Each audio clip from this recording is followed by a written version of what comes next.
आणि आता वळूयात पुढच्या बातमीकडे। शेतकऱ्यांच्या कर्जमाफीच्या मुद्द्यावरून बच्चू कडू चांगलेच आक्रमक झाले।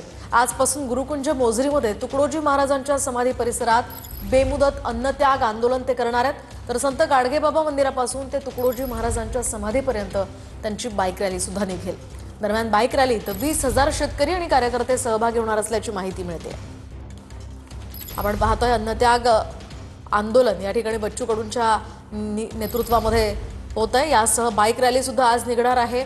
शेतकऱ्यांच्या कर्जमाफीच्या मुद्द्यावरून बच्चू कडू चांगलेच आक्रमक झालेले आहेत। वारंवार त्यांनी या संदर्भातल्या मागण्या केलेल्या होत्या आणि आज ते अमरावतीमध्ये हा भव्य मोर्चा यासह रॅली काढणार आहेत।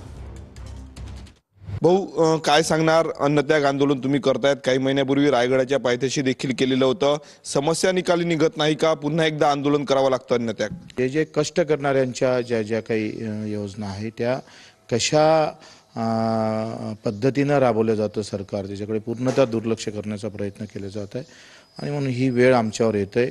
मला असं वाटतं का सध्या ओबीसी मराठा असेल, प्रचंड धार्मिकता असेल, काश्मीरला धरून आम्ही पाहतोय किंवा इतर मुद्दे धरून जर आपण पाहिलं तर या सगळ्या धार्मिकतेच्या आणि जातीच्या या सगळ्या वातावरणामध्ये आम्ही मुद्द्यांची लढाई लढतो आहे।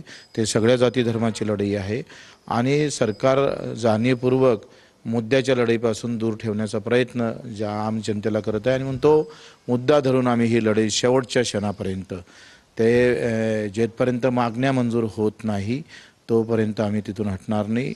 अंतयात्रा निघाल तरी 72 पण आम्ही तिथं आम्ही आमच्या मुद्द्यापासून दूर होणार नाही। त्यासाठी सरकारनं तयारी दाखवावी, तातडीनं त्याची मागण्या पूर्ण कराव्या अशी विनंती आहे। कॅमेरामन अनिकेत दहातोंडेसह मी स्वप्नील उमाप, TV9 मराठी, अमरावती।